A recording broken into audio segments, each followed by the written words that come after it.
Assalamualaikum warahmatullahi wabarakatuh. Selamat siang anak-anak.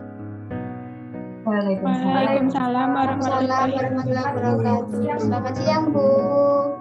Ini semua siswanya sudah hadir ya? Iya baik, karena semua sudah lengkap, alangkah baiknya sebelum kita memulai kegiatan bimbingan dan konseling hari ini, kita mulai dahulu dengan berdoa ya. Berdoa menurut kepercayaan dan keyakinan masing-masing, dipersilahkan. Berdoa selesai. Baik, masih semangat kan ya anak-anak mengikuti rangkaian kegiatan bimbingan dan konseling hari ini? Kalau ibu bilang semangat anak-anak, kalian jawabnya semangat dong Bu. Yes, yes, yes. Yesnya 3 kali ya. Oke, siap? Oke, ibu coba ya. Semangat anak-anak. Semangat dong Bu. Semangat dong Bu. Yes. Wah, semangat sekali ya kalian. Keren. Ibu jadi tambah semangat nih untuk mengikuti kegiatan layanan hari ini. Seperti topik kita hari ini yaitu strategi meningkatkan motivasi belajar pada diri. Nah, tujuan dari kita mempelajari topik hari ini adalah agar kalian dapat mengetahui strategi meningkatkan motivasi belajar pada diri sehingga kalian dapat menerapkannya juga. Ibu harap kalian juga mengikuti kegiatan hari ini dengan bersungguh-sungguh dan mencatat hal-hal penting yang sekiranya dapat bermanfaat bagi kalian ya. Iya, rangkaian kegiatan hari ini terdiri dari pembukaan yaitu kita pada saat ini, kemudian tahap inti di mana ibu akan menyampaikan materi, kemudian kalian dapat mengemukakan pandangan, pendapat seperti itu. Dan tahap terakhir kita akan menarik kesimpulan bersama dan penutupan tentunya. Oke, sudah siap ya anak-anak menerima materi hari ini? Jika siap, ibu izin share screen ya.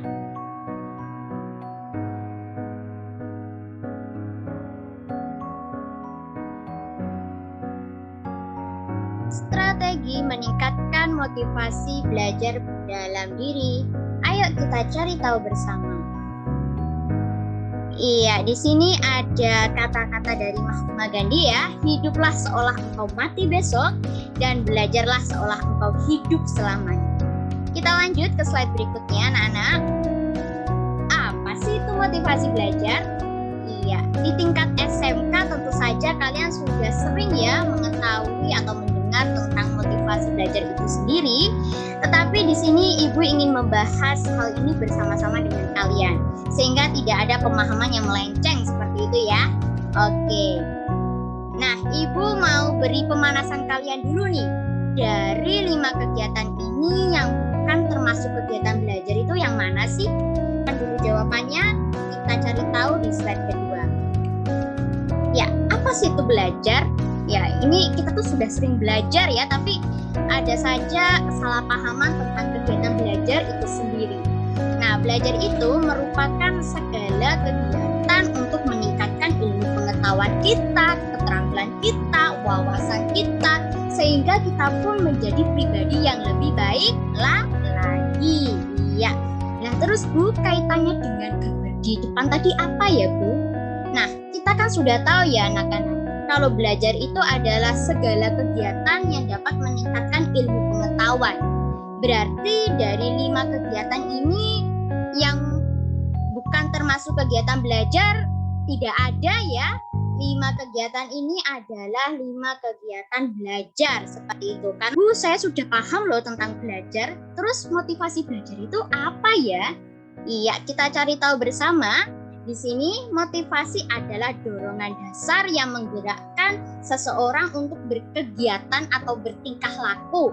Nah, bertingkah laku apa Bu? Khususnya bertingkah laku belajar. Iya.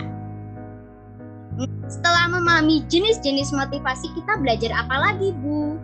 Kita belajar tentang faktor yang mempengaruhi motivasi belajar. Hayo ngaku, siapa dari kalian yang masih aduh Bu, saya itu loh baca buku aja udah ngantuk, apalagi belajar lama nggak mungkin bisa Bu.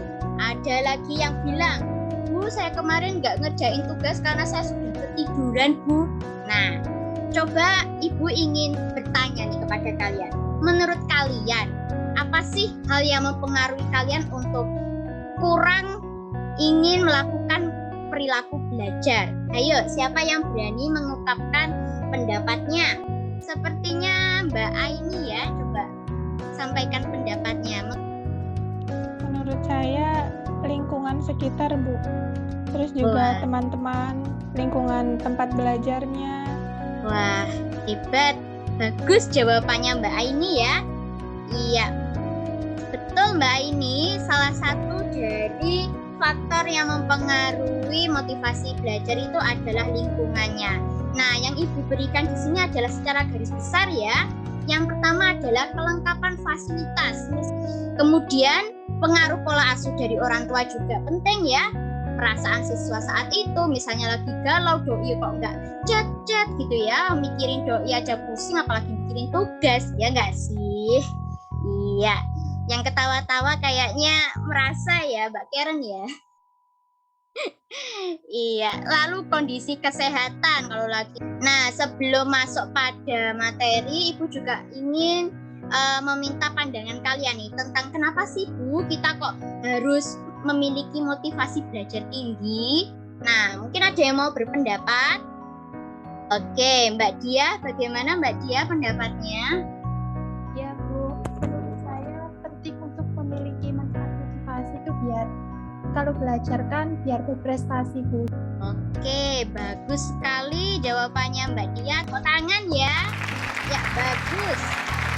Nah, di materi Ibu ini adalah secara garis besarnya seperti yang Mbak Dia sampaikan tadi, untuk mendapatkan pengetahuan. Tentu saja ya, kalau sudah mendapatkan pengetahuan kita pun juga berprestasi.